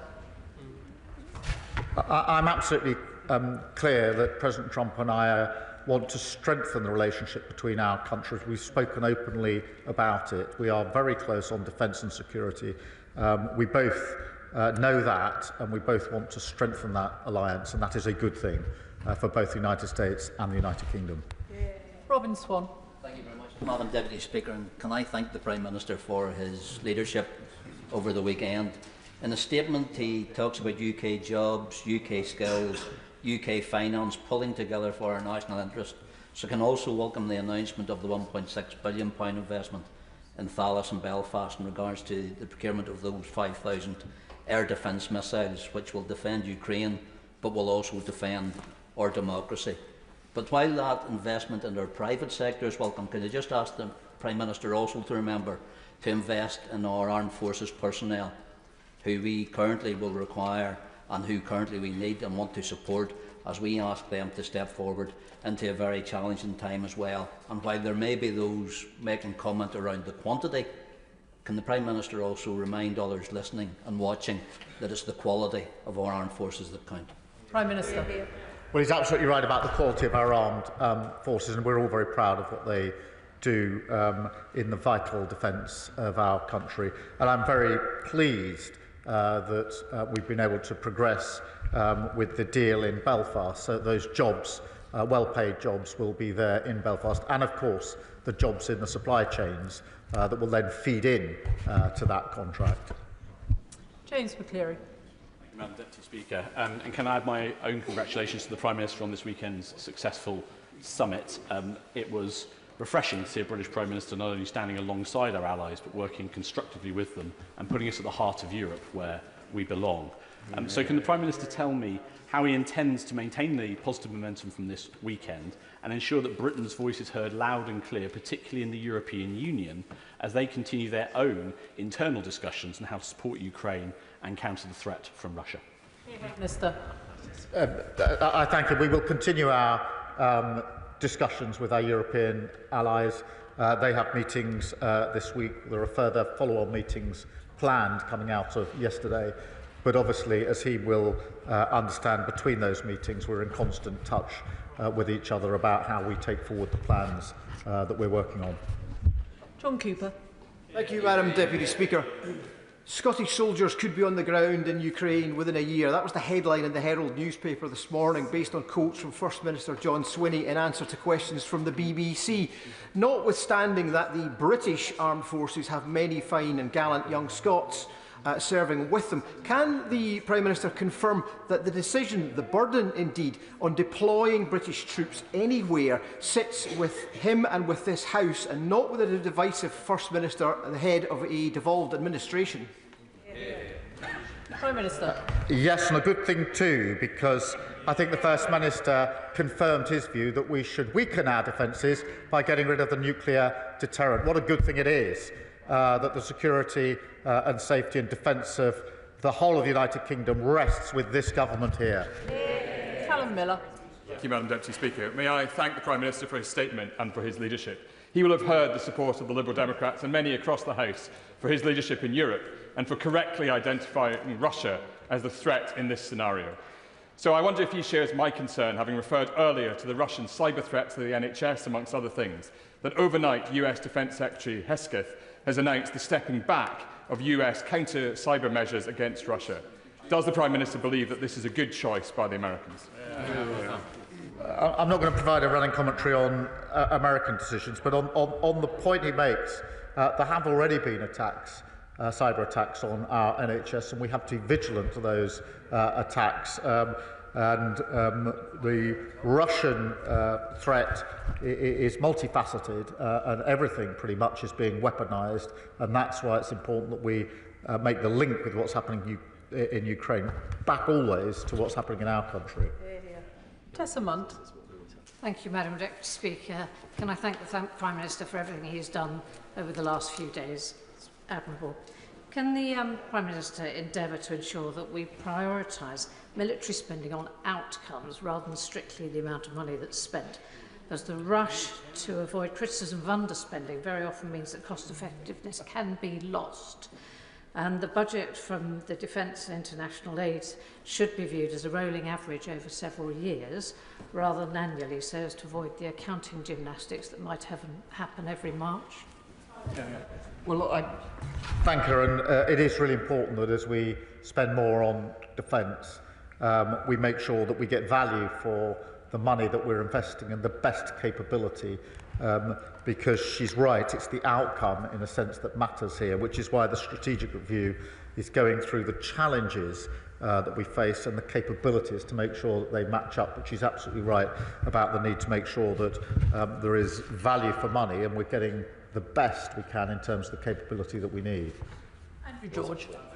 Deputy Speaker, I warmly congratulate the Prime Minister both for his actions and his leadership in recent days, and indeed his stamina here this afternoon. Apart from Putin's puppets who scampered from this chamber more than an hour ago, the rest of this House knows fully well that support for Ukraine is essential to maintain a rules-based world order. The question that we are all wrestling with politically is how we pay for it. Now, he said in his statement that we're at a crossroads in history and this is a new era. Surely in these circumstances it is a moment when the Prime Minister and the Chancellor maybe need to look again at the straitjacket of their fiscal rules and start taxing the wealthiest in this country rather than building this essential important investment in defence on the backs of the poorest.